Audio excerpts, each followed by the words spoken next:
Hello friends, today's video is a little bit different.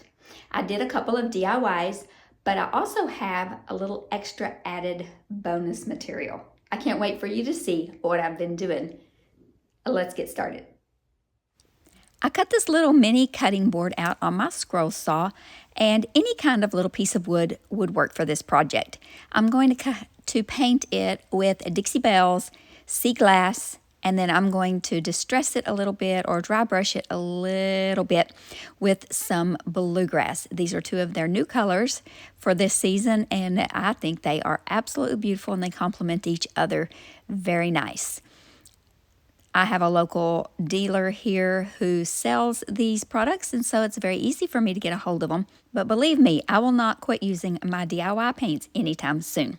Now, I'm going to go over to my XTOOL laser engraver. I'm going to be using this today in some of my projects. This has resurfaced in my craft room, and today I'm going to be using the Rotary tool. But for this project, we're just going to lay it directly on the grate. I'm going to go over to the program, and I'm going to create a design of this little hen, rooster, or whatever this little poultry is, and engrave it on there, and look how beautiful it turns out. I wanted to try engraving on a painted surface, and it turned out beautiful.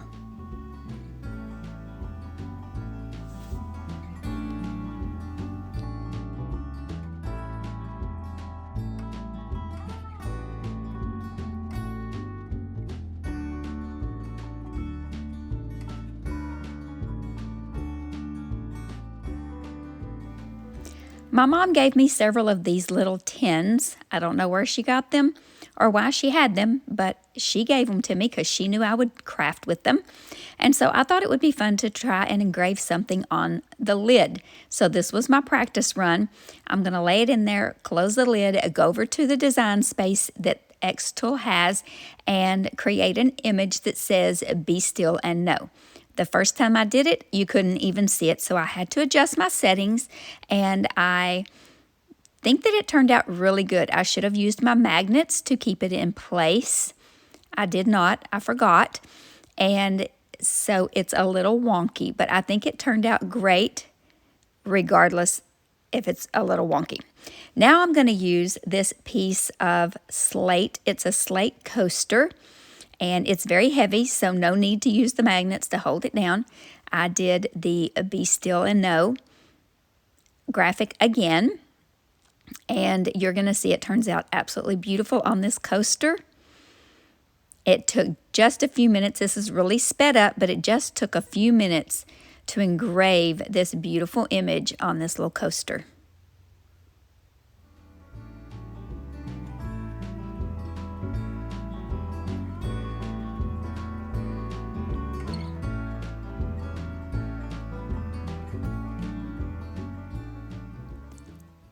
This is a leather patch, an iron-on leather patch.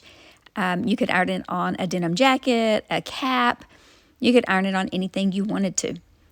So I decided I was going to just show you how it looked when you did this on some leather. Now, I am going to have this machine, all the details about this machine linked in the description box below in case you're interested. And also the original video that I did for XTOOL will be linked down there as well for additional information that you might want to know. Now, let's get to this little rolling pin. I painted the ends of it that were originally red. I taped it off and I painted it with the sea glass, and I dry brushed it with the bluegrass, just like we did the other piece. I dried it down with my heat gun. I always use my little heat gun because I'm too impatient to let everything dry on its own. Now I'm going to take this Katharina IOD transfer booklet that was new in the spring collection, and it has the most beautiful florals. It's probably my favorite floral transfer book of all time. And I found one that matches that blue really pretty. And so I'm just going to cut this little floral design out, and we're going to transfer it onto that rolling pin. This turns out so pretty, and it was such an easy little DIY. It'll be great for a tier tray. You could lay it on a, well, you'll see how I laid it whenever I took the photos when I staged it. So with these transfers, you want to just peel that backing off like I just did. Here I'm looking for my little clear stick. I was patting around trying to find it. And you just want to peel it off, lay it down on the surface where you want it. Make sure you're not touching the beautiful image on the back or it will come off on your fingers. Lay it down on your surface, scrape, scrape, scrape, and pull up as you're scraping, and your image will stay on your project. Then you're going to take that backing sheet and rub gently all over the whole image and burnish it into your design into your project. I'm going to take a little bit of, guess what, some chiffon ribbon and just put it on one end of this little rolling pin, and I think it turned out adorable. I'm going to stage it with my old rusty crusty scale.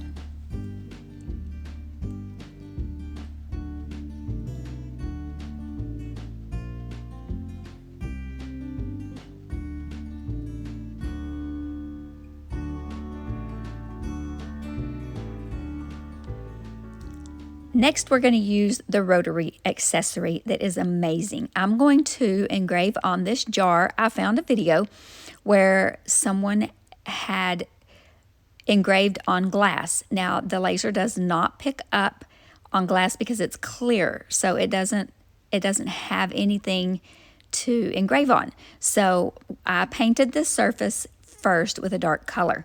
Then I went into the design program, and I'm not good at screen recording, so I'm just showing you that I went in there and I made that image, and then I attached the cord that comes with this little Rotary accessory, and then I attached it to the front of the inside of this XTOOL M1 Ultra.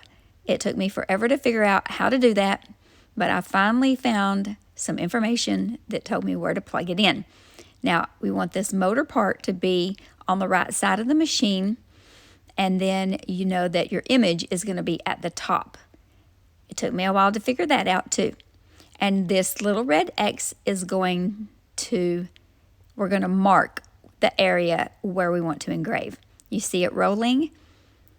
It will mark the area to be engraved, and then in the design space over on my computer, it made a big rectangle, and then I could put my design inside that rectangle, so I will know exactly the right size. And now it's done. I sped it up really, really fast for you, and look, it looks really great and beautiful, right? So we're going to go over to the sink. I'm going to spray just a little bit of cleaner on to this paint. This is a water-based paint, so no worries about it going down my sink, and this is not going to mess up my plumbing. And we're just going to rinse it off. It comes off really easy. We're just going to rinse this off. I just had to rub it a little bit and put a little bit of cleaner on. But this jar had some seams, and I didn't know. I'll have to practice a little bit more to know how to lay this on there on the Rotary accessory so that I get it exactly where I wanted it, because I wanted it to cut in between the seams, but it did not, and that seam kind of messed up my design. But the part that came out good came out really good, that first little part. But see that seam in the glass? It messed up the laser. So this was not a complete fail. It was a very good learning experience. And then in my kit came these beautiful, they're kind of plastic business cards, and so you can see there that I engraved on those. They're kind of plastic aluminum. Okay, so now we have this part of an old chair. It's the railing on the top back of an old chair, and some bunnies that I cut out of some old wood fencing, and some Dollar Tree garden stakes. If your Dollar Tree has these garden stakes, pick them up. They are well worth the money. I'm going to take my wire cutters, and I just pushed down and rolled it around in there until those little things just cut right off. I'm going to take Fire Starter by DIY and a stencil brush And I'm going to just pounce that paint on this metal because look, it was green up there. I do not want green carrots. Nobody wants green carrots. Okay, so I just wanted to zhuzh these up a little bit. So that's what I did. I just put a little bit of orange paint all the way around here. All the way around here. And then I dried it down with my heat gun. And then just, yeah, kept doing that. Okay. Inside, I decided the inside needed a little bit too. Okay, so the bunnies. I just sanded this little bunny down. And I decided then I was going to use the little nesting bunny.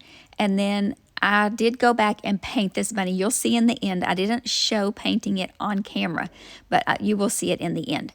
Now we're going to take the patina by Dixie Belle, the patina paints, and Rusty Crusty these carrots up. I'm going to do the bronze paint on the carrots just where I think it looks like it would have natural rust. And then just pouncing it with this stencil brush, but I'm putting a fair amount of paint. Now we need to have 2 coats of this because the second coat needs to be wet when we put the spray on. You've seen me do this in multiple videos, unless you're new here. And by the way, if you're new, welcome. My name is Kendra. You're watching Late Night Creations, where we love rusty, crusty, salvaged wood, and anything that we can make over in our DIY home decor world. Now I'm using the iron patina on the leaves just to give it a different look. But now we're going to do the second coat because we need to put that spray on while this is wet. Remember?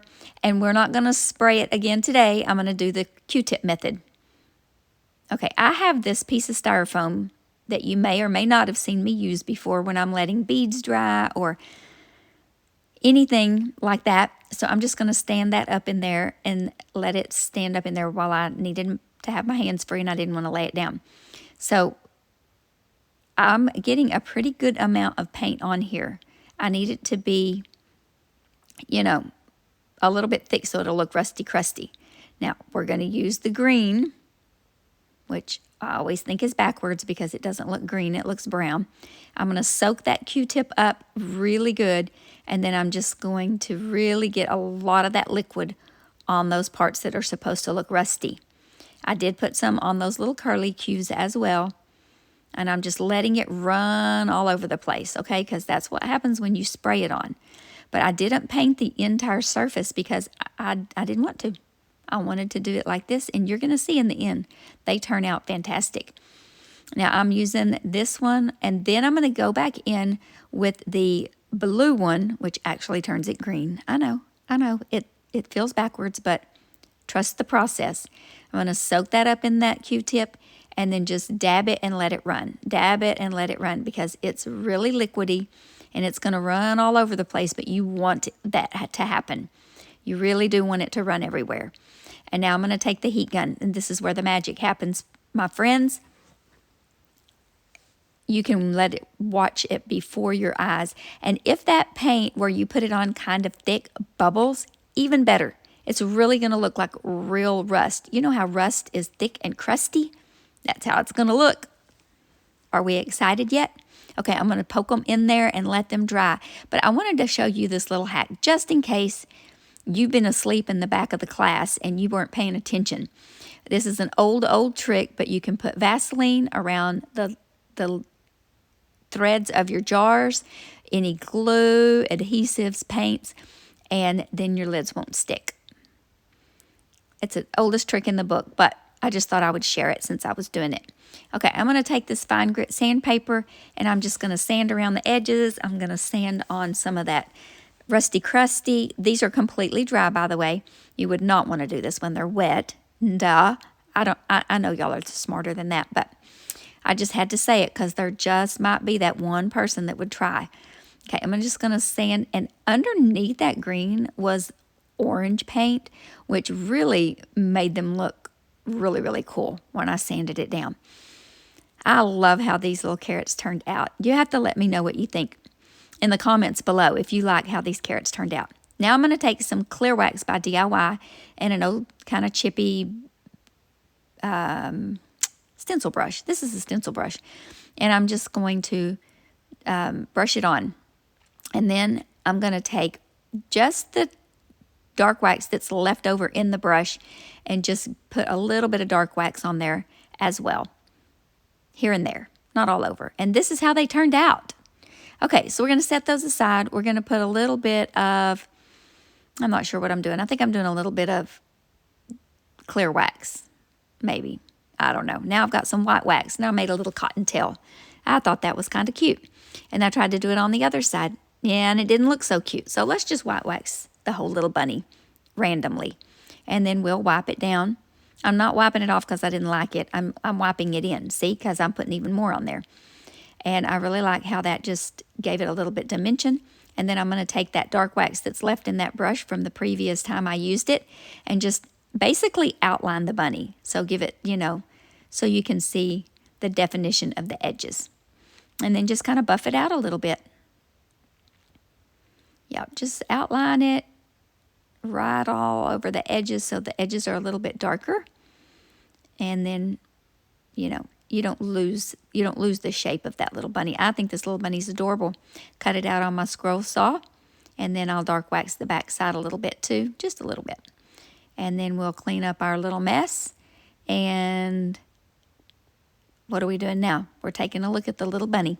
It's going to sit in between the carrots. Okay, now this is the piece of that chair railing, and that this piece of wood came from a chair from probably late 70s. I would say late 70s. I'm taking some sandpaper and I'm just sanding off that shiny. It had a little bit of that shiny shellac. It wasn't real thick. It was super easy to sand off. If it would have been harder to sand off, I would have gotten my orbital sander out. But it was so easy that this finger sander worked great. Now, look at this DIY dark wax, how it just makes this wood so rich and so beautiful. I'm in love with it. I am in love with how this wood looks. I get all my DIY products from Sammy over at unicorndustdesigns.com. She has DIY products, Saltwash products, and IOD products, and lots of goodies over on her website. So the link to that is in the description box below, so be sure to go check her out. Now, to try to get those carrots to stand up in those holes was going to be a chore. So I just went over and I mixed up some resin. If you don't have resin, you definitely could just use hot glue or the glue of your choice. But this resin worked great in a project I used before, so I decided to use it again. So I just mixed it up equal parts and stirred it up. And now you can see that one was already starting to turn white. So I needed to poke it in there quickly. I just sat there and held them till it cooled off, which was just a few minutes. And they set up nicely. And I'm sorry I was a little bit out of frame, but I used some Titebond Quick and Thick and some hot glue on the bottom of this little bunny to glue it right in the middle of those carrots. Now, we're not going to worry about that hole because you're not even going to see it when we get finished. I'm going to take some raffia and just a couple little strings of raffia. Now I'm going to put that towel under there so I can lay it down so you can see what I'm doing.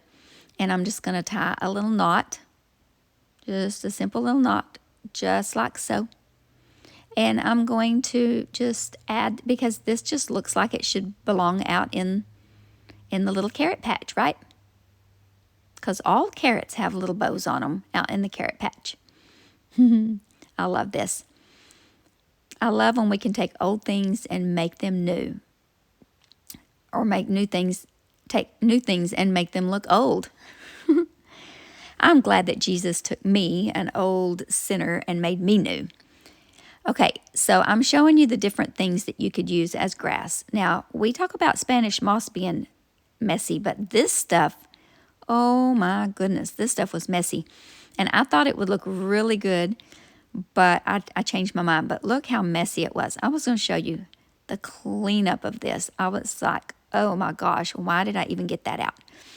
Okay, got it all cleaned up, and then you could also use that other reindeer moss or these little moss stones. But I chose to use Spanish moss.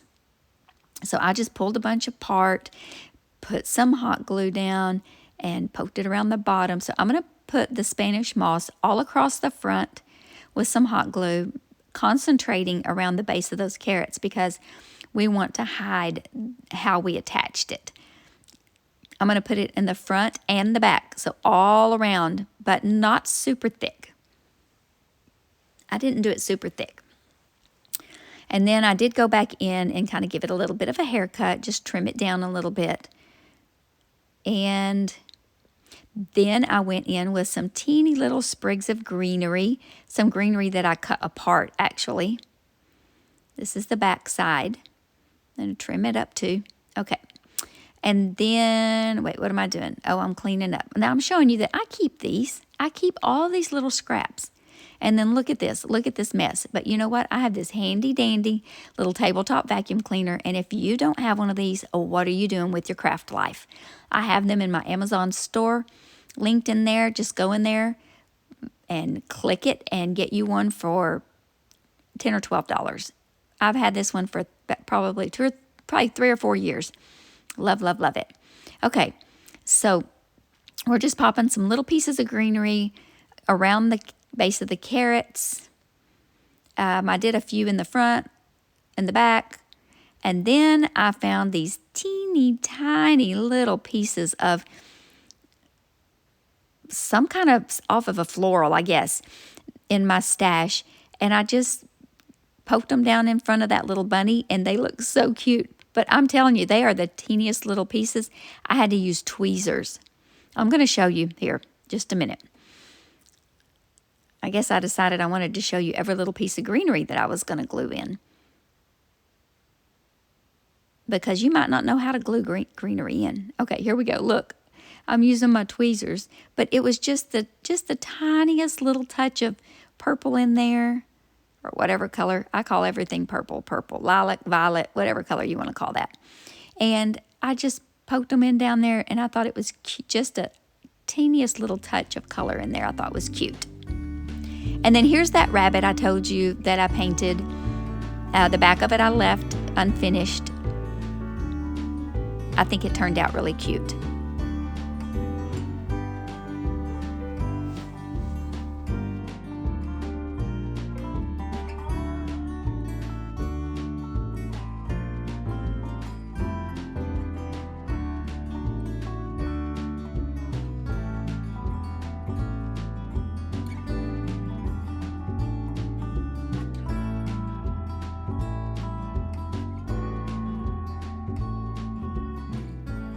That's it for this video. I hope that you enjoyed it. I hope that you enjoyed seeing all the things that I've been playing with. Please remember to hit that thumbs up button, give this video a like. Be sure and drop a comment in the comment section below. Even if it's just an emoji, you know I love to see that you're watching my videos. But most of all, I want you to remember to be still and know that He is God.